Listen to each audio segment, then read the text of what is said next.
Hi everyone, I am back and Junk Journal July, this is pages 7 to 9, I'm going to do a playthrough.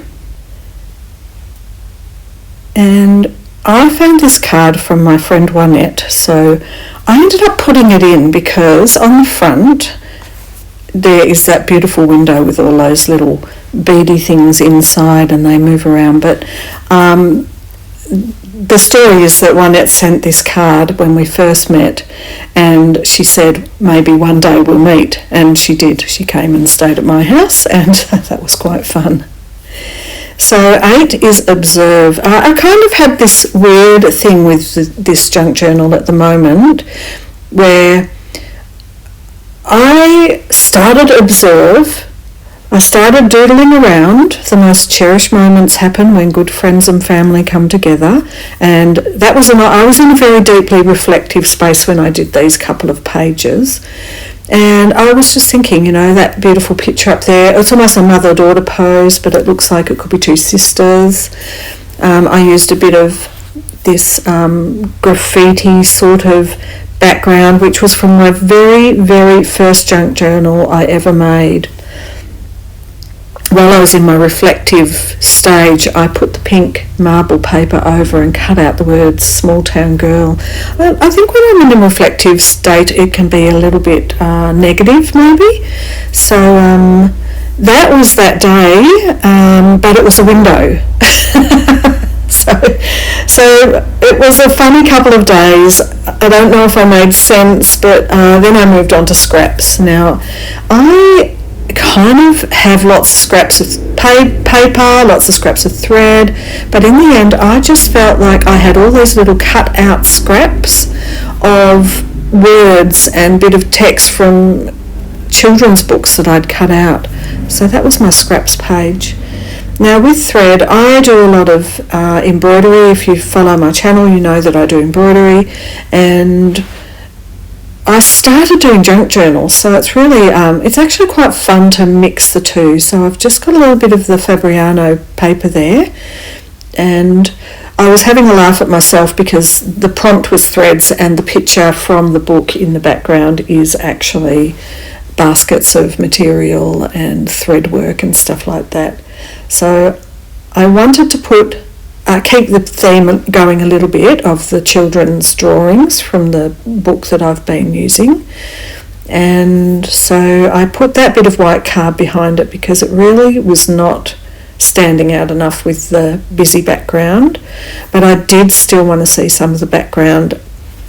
This, it's an old magazine, old Dumbo Feather magazine from the op shop, and it just has beautiful photography in it and beautiful stories, so I kind of like having it peeping through in different spots. So here I am using some of the beautiful wool I've been using recently, and I really do love getting a bit of wool sewn through things. I think it just really adds a whole different perspective and a different texture. The layers of the textures, it just reminds me, thread has so many connotations. It could be the thread of your life, it could be literally threading through, things like that. So I found my little jar of orts, and ort, O-R-T, is a word that is, I think, predominantly came back in the day from Denmark, so it's sort of a, Scandinavian style of keeping all your loose threads so you can use them for different projects. So a lot of us stitchers keep an ort jar and we just chuck in all our threads. So there you can see I'm pre-piercing the paper so that when I come in from the back I know where I'm going. I don't have to move the needle round and try to find. See, you can see that it's actually not too hard on this particular bit of paper, but it's definitely a good method for thicker papers and for a bit more precision if you need it. So I was looking at the page and thinking, I don't think I've covered thread enough, and I found some of my beautiful little offcuts from doilies that I use a lot in my embroidery work, and I didn't sew them down, I glued them down. just beautiful little pieces that are a thread through my life of my creative endeavours, that I have used these in other projects. These two recently I used on my stitched vessels, and as I look through this journal I see many different things that remind me of my creative endeavours. So I kind of think this page has ended up being a little bit like an ode to the thread of my creativity. And I just thought, what else can I add? I saw this blue material, I thought about the blue stitching at the top of the page, and so I thought I'd add it, so I've scrunched it up a bit, and I found another little bit of material that's just a tiny weeny little scrappy offcut of a doily, the lacework, and stapled them together and then stapled them up the top of the page.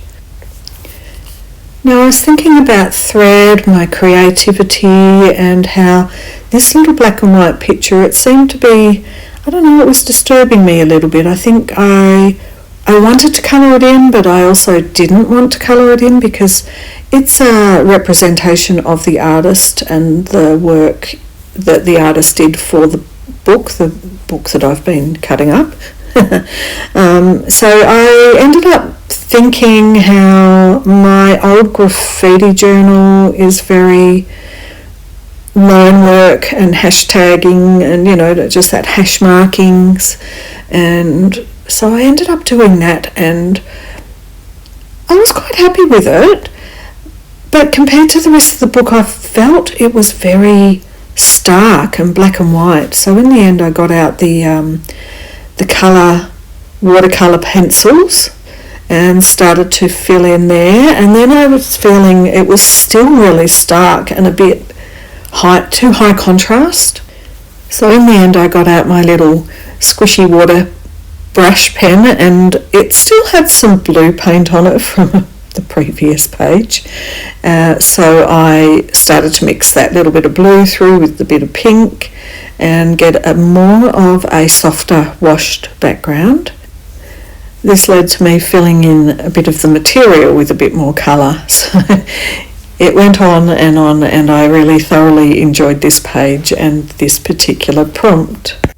And it was about here I was going to upload this video, and that was the end of it, but I have been away, I've had to help my daughter with a bit of moving, and so here are the next couple of pages.